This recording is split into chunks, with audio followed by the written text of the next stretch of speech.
Let's begin by talking about specifically what we mean when we say topology. So in this course, when I'm talking about topology, I'm not necessarily talking about the shape or the object that we're creating, but the flow of edges around the object and how those edges are configured.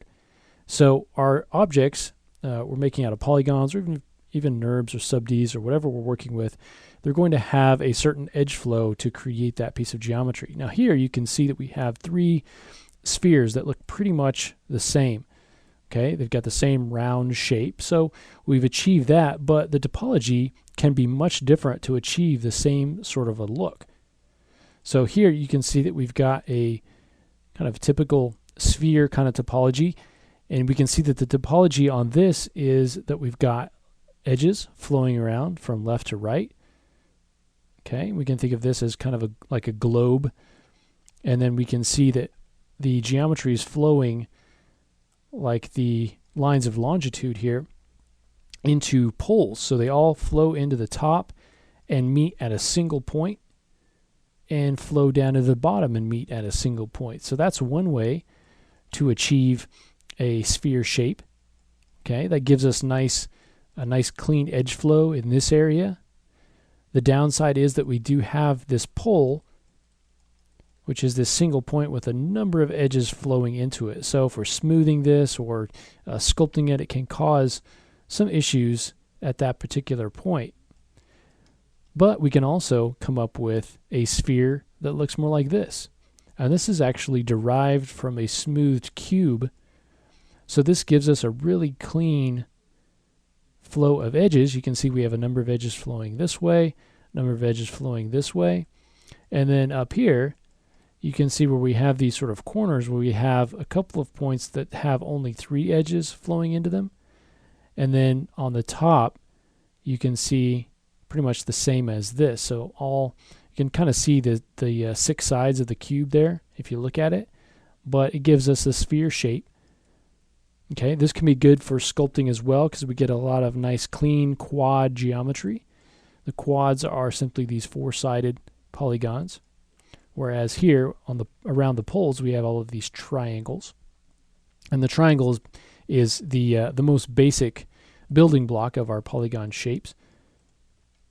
Okay, so that's a couple of different ways. Now we can also get some very different topologies. You can see that these are more kind of soccer ball kind of shapes, where still we've got quads, but they're in a very different configuration here. It's the same thing here. Okay, but all of these different topologies give us the same shape. Okay, so when we think about topology, we not only want to be able to get and achieve the shape, but there's a number of ways of getting that shape. Then we have to think of, okay, what is the purpose of our model? And then the topology can come from whatever the purpose is. So for instance, if we have a model that we're going to be sculpting, typically when you take something into a sculpting application, you're going to be subdividing it a number of times, and a lot of times you'll want your geometry to be a little bit more evenly spaced. So for instance, this arm, you can see how we have very square shaped polygons. Those will subdivide very predictably and very evenly into more quads. And so as we start to get up into the subdivision levels, we get still a very nice even shape to be able to sculpt. Okay, now we don't necessarily need all of this topology here to get the shape of this arm, but for sculpting, it's nice to have all of that to be able to get the detail. Okay, same here on the legs, we've got nice clean quads coming across to be able to subdivide. For animation though, we can use something that is a little bit different. So here we have a character that we can animate, and for instance on the arm, we don't have all of those lines in here on the arm. We just have enough to define the shape of the arm. So if I just soften the normals, you can see I can get that arm shape here without all of that detail.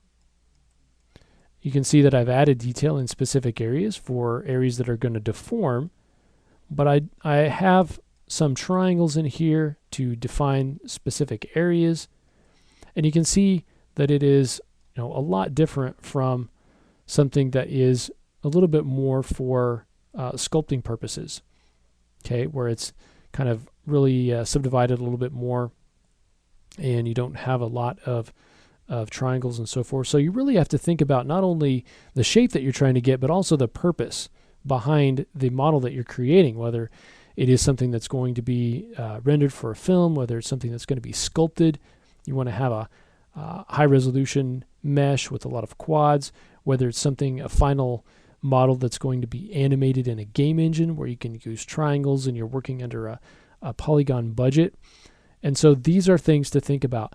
And it really is going to depend on the purpose of your model and also the pipeline that you're working in.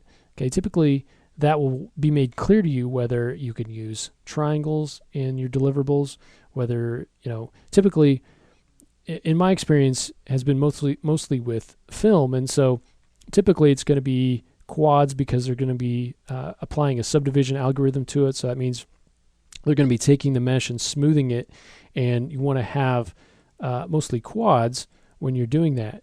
And again, quads are just the four-sided pieces here.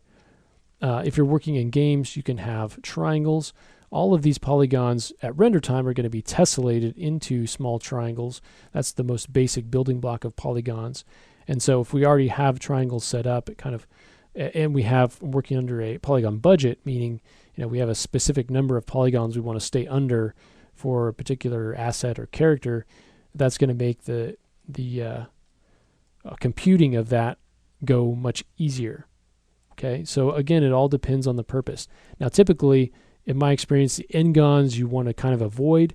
There are people that use n-gons in their modeling and they make it work, but typically in a pipeline where you're using smoothing and where you have people going in and rigging and animating, in my experience, most of the time people will prefer to have quads for the most part. There may be instances where you can have triangles in a mostly quad mesh. If you're working in games, there may not be that sort of restriction on you. So again, it's really up to the particular pipeline that you are working with. But that's just kind of a look at some of the different purposes of topology. Here we've got a bike, and you can see if I select across here, you can kind of see the topology of these. And so really it helps to define the shape in an efficient way. Okay, and it also conforms to the purpose that we have for this. So in some of these, we know that we're going to be smoothing them, so we build the topology in a specific way. In some of these, we're not going to be smoothing it, and so we can build that topology in a specific way. Okay, but you just want to be efficient with your polygon layout, and so when you go in and actually smooth this or render it, you're going to get a nice render, a nice smooth surface that's going to have minimal artifacts. If you're going to be sculpting it, you want to be able to take it in and sculpt it and have minimal artifacts. Okay, and so you can kind of get a feel for that clean kind of looking geometry, and that's kind of what we're going for. But again, you have to balance this with the purpose that you're actually creating this mesh for.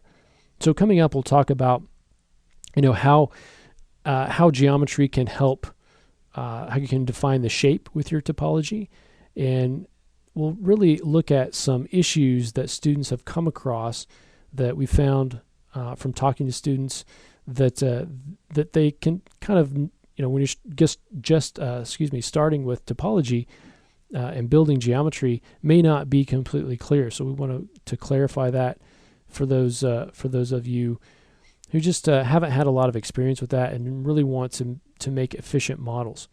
Okay, so we'll talk about creating the shapes. We'll talk about what to do with triangles and n-gons, what you can do with those, combining meshes with different resolutions, and working with stars and things like that. So there's a lot of things that we'll cover, just a few tips that we can think about when we're working with our topology. So we'll go ahead in the next lesson and look at how our topology defines the shape of our model and whether we need to add extra resolution or not.